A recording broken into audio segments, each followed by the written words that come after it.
Hi guys, welcome to Style by Esther. In this video today, I'm going to be teaching you how to draft out a basic blouse with a front slit. If it's something you're interested, stay with us to the very end. If you're just watching us for the very first time, welcome, and please don't forget to subscribe to our YouTube channel. If you're a returning subscriber, thanks a lot for always coming back.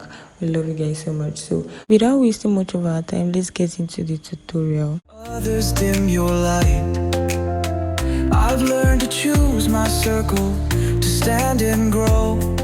So here are the materials I'll be needing for this tutorial. I have here with me my tape rule, my marker, my curve ruler which has broken, my pencil and my ruler. So I'll start by drawing a straight line which will also serve as our shoulder line. You can just come down from the starting point of your paper. You come down by 0.5 inch and then draw a straight line. But me, I just used my ruler, place it on it and then draw my straight line if you are sure about your lines. So after that, I'll go ahead and place my tape on that starting line just as I am doing right now. But before that, I'm just going to go ahead and take 1 inch before I start measuring my vertical lines. I'm going to go ahead and go in by 1 inch. This 1 inch is going to serve as the point where we're going to join together to start the cuts at the front and also at the upper part of the top.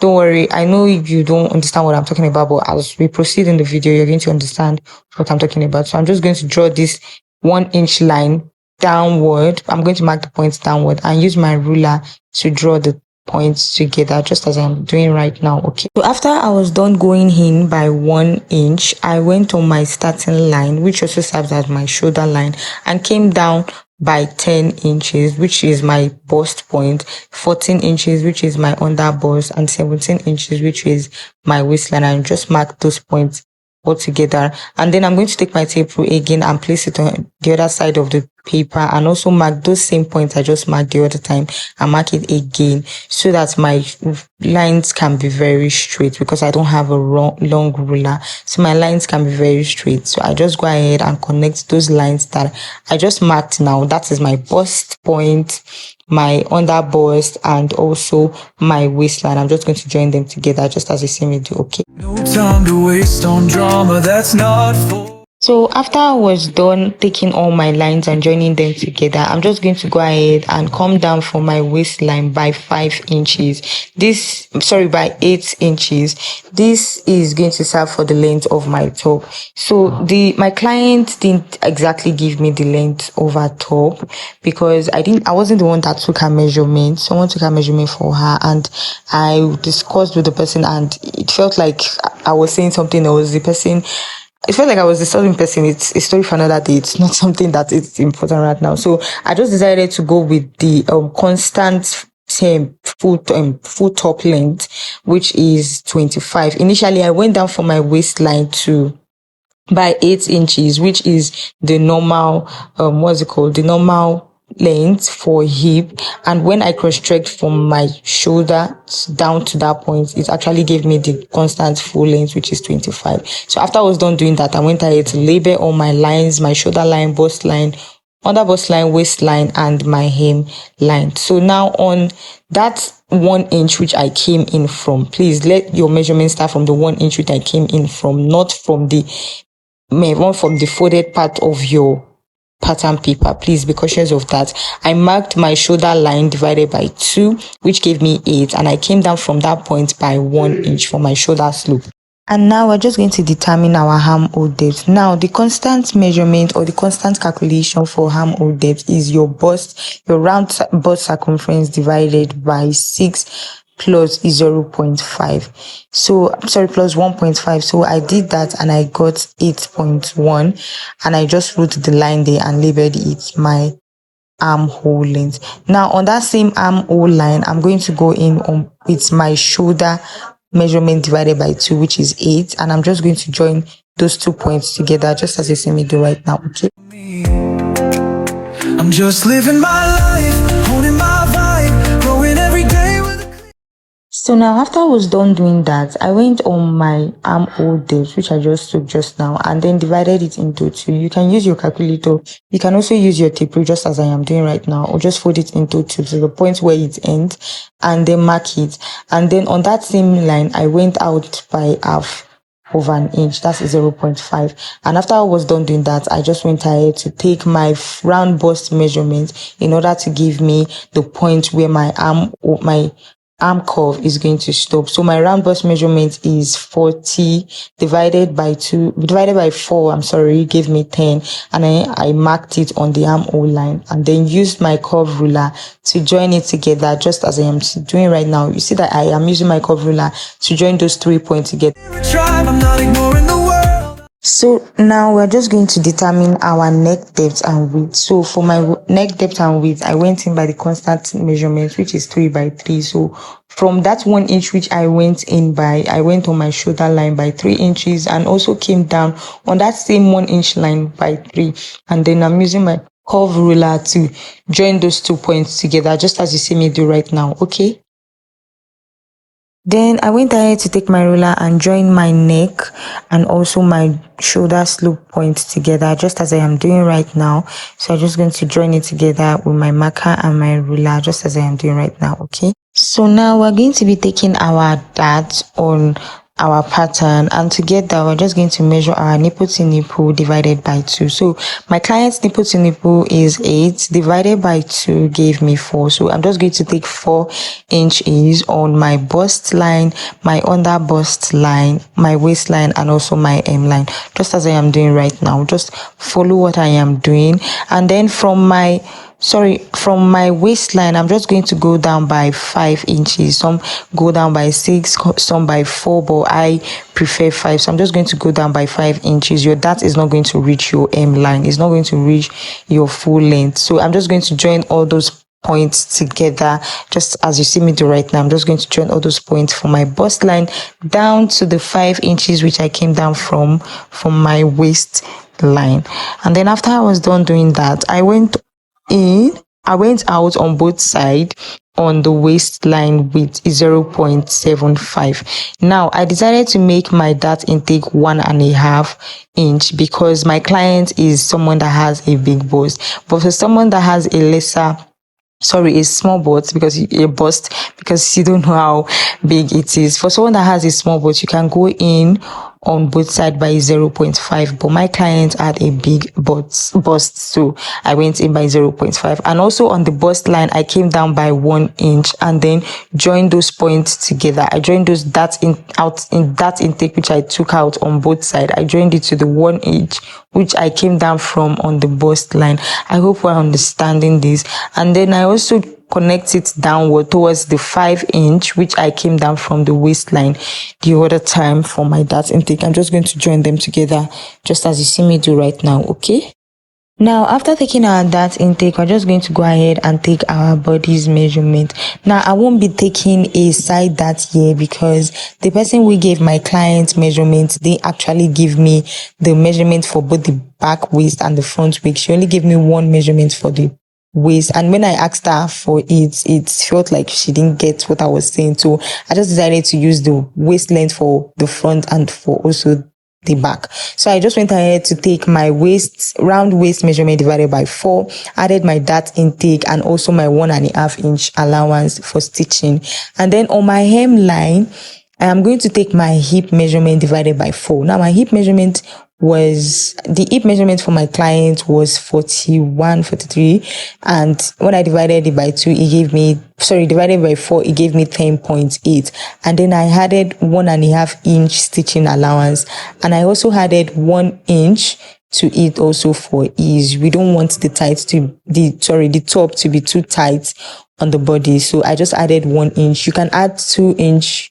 I didn't want the ease to be too big on so that's why I added 1 inch. You can add 2 inch depending on how big you want it to be. So I just went ahead to use my ruler and my marker to join those lines which I just pointed out now and join them together.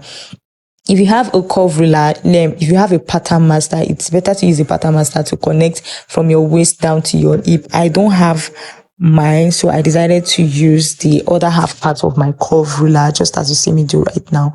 Okay, so now after we're done taking all the patterns out and the body's measurement, we are now going to go ahead and focus on the opening at the front, at the mid area. So now we're going to see why we actually went in by 1 inch the other time. So on my waistline going towards that 1 inch, I just came down by 2 inch and I ruled the line towards the 1 inch allowance.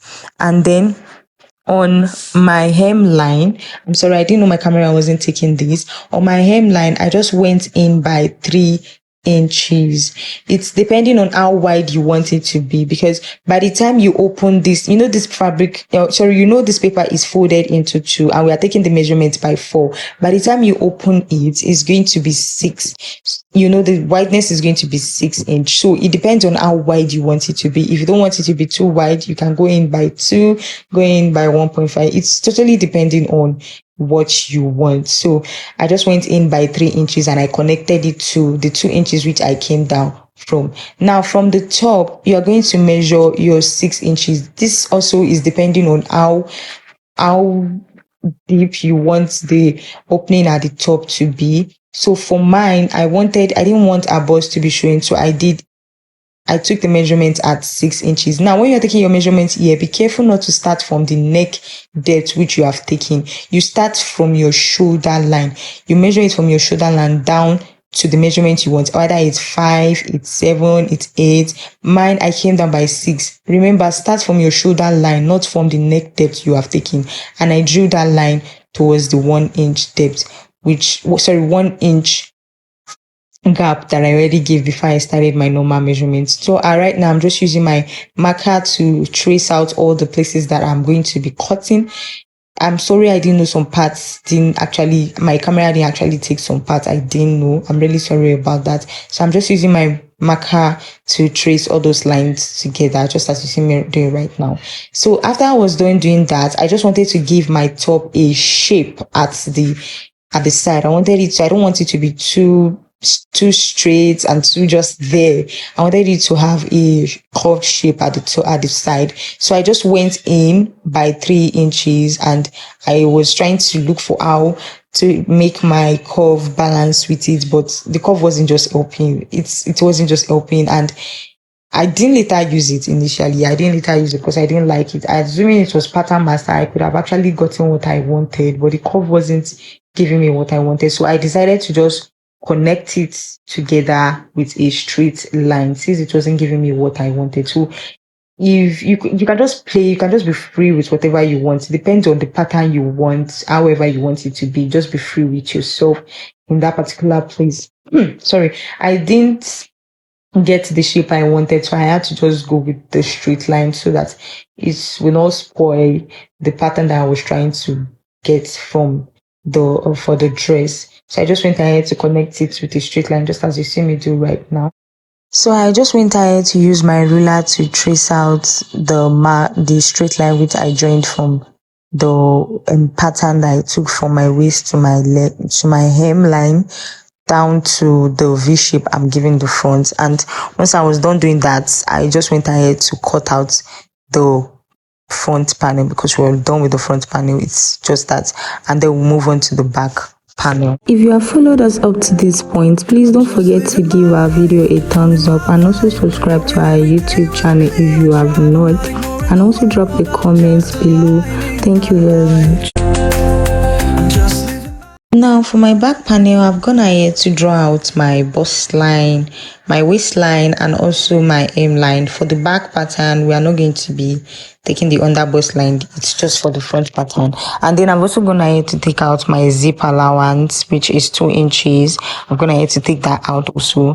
And then I've also gone ahead to draw out my armhole, just like I did at the front. I just repeated what I did at the front to the back. So I went ahead to take my neck measurement, which is 3 by 1.5, because the neck for the back is supposed to be higher than the neck depth for the front. So I just went in by 1.5 and then used my curve ruler to join those two lines together, just as you see me do. And then I also go ahead and take my ruler and join my shoulder slope together. That's from my neck down to the shoulder slope point, which I have taken from my armhole. I will just join them together like this. I'm not going to be using my marker because the marker was actually giving me so much issue. So I'm not going to be using my marker anymore. So just as I did at the front that I divided my armhole depth into two, I'm just going to repeat that same process again for the back. I divided it into two, and on that point where I divided it, I went in, or I came out by half an inch, and I also took my bust circumference divided by 4 on my armhole, and then I just connect those 3 lines together. It's just typically what I did at the front. I'm just going to be repeating it on the back panel also.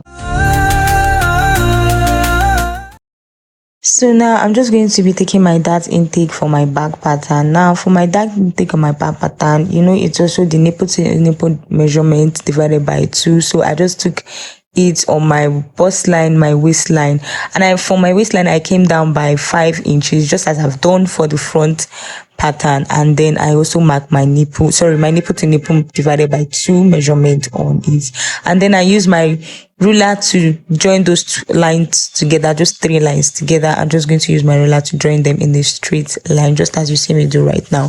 And then on the waistline I went out by 0.5 inch. So now the back doesn't have a bust, just the front, so it's not needed to measure it according to the bust measurement. So you just go out for the back by 0.5 measurement, and I'm going to connect it to the bust line. For the bust line, I'm not going to be coming down. I'm just going to connect it directly to the bust line. I'm not going to be coming down by 1 inch like what we did for the front pattern. I'm just going to connect it directly to the bust line, and then also connect it also to the 5-inch depth that we came down from our waistline, just as you see me do right now. Once again, if you have watched this video up to this point, please don't forget to subscribe and like our video. You can ask any question in the comment section. Now after we're done doing that, we're just going to go ahead and take our body's measurement, just as we did for the front pattern. I added 1.5 to my armhole, and on my waistline I took my waist measurement divided by 4, and I also took the dart intake, which is 1 inch. I took it there, and I also added 1.5 stitching allowance. And then on the hem line I took my hip measurement divided by 4, which gave me 10.8.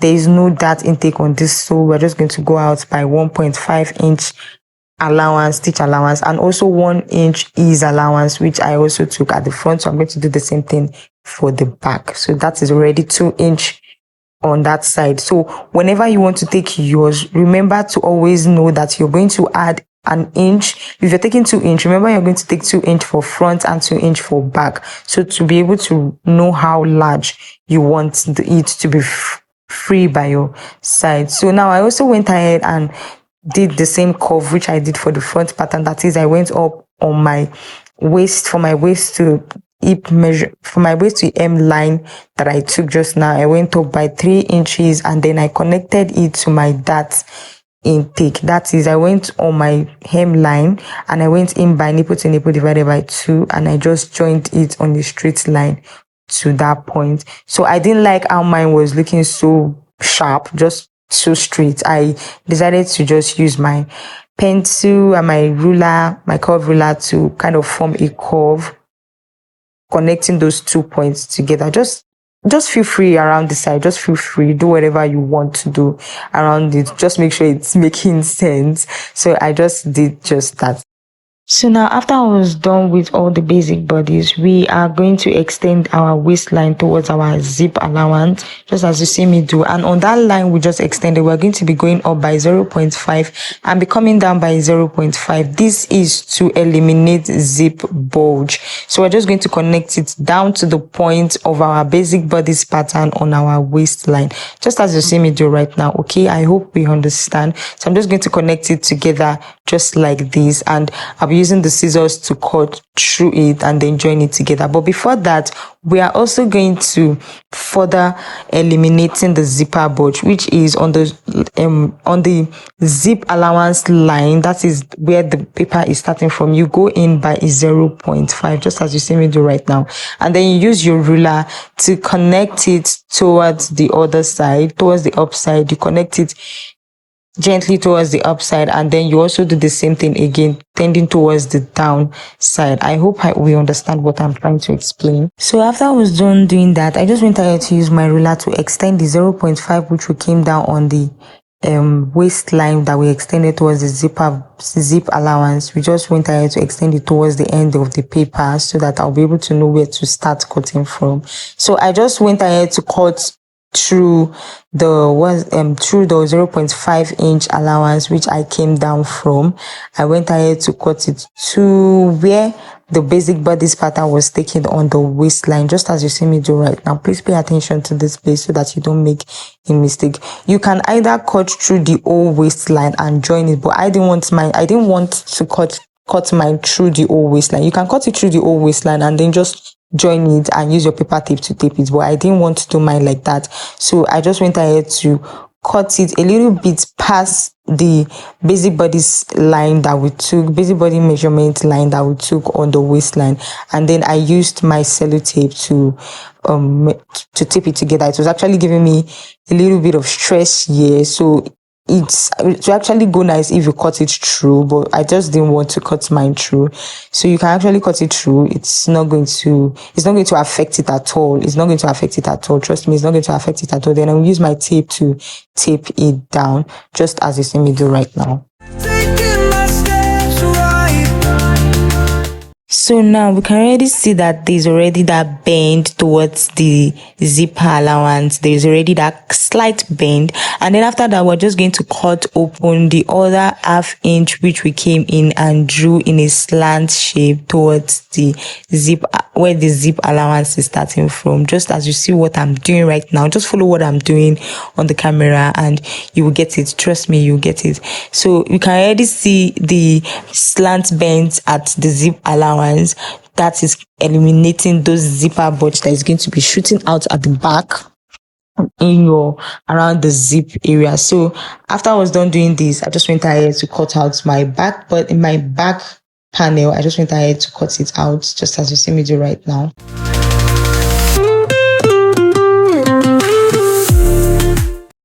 So I've gone ahead to cut them out, and then I'm just going to use my marker to label it back panel, just as you see me do right now. And I've also gone ahead to label my front panel as front panel also. So this is how the back panel is looking, and this is how the front panel too is looking. So in my next video, I'm not going to show you how I'll be cutting it and stitching it in this video. In my next video, I'm going to show you guys how I'm going to be cutting this on the fabric and how I'm going to be joining them together with the lining and the old stitching. Now you must be wondering why, or you might have had it in mind that when we're cutting the zipper, when we're avoiding the zipper bulge, eliminating the zipper bulge, is it not going to affect the joining by the waist side? And the truth is, it's not going to affect it, because the 0.5 which you came out by is not on the basic bodice pattern measurement line. It is on the zipper allowance. So that 0.5 isn't going to affect it on the side. You can see that as I'm showing you in the camera right now, that the two panels, that's the front and the back panel, by the side they are matching correctly. So the zipper bulge, eliminating the zipper bulge isn't going to affect it at all. So you can already see the slant place, the slant shape the zipper allowance is already giving. So you could already see that, okay, this is not going to actually give a zipper bulge. So in my next video, I'm going to be showing you how I'm going to be stitching it together, cutting it on the fabric. I hope that if you have watched this video to this very point, you understand, and thanks for sticking around with us. I really appreciate it. Please don't forget to subscribe to the YouTube channel, and don't forget to like and drop a comment. We'll see you in our next video. Bye.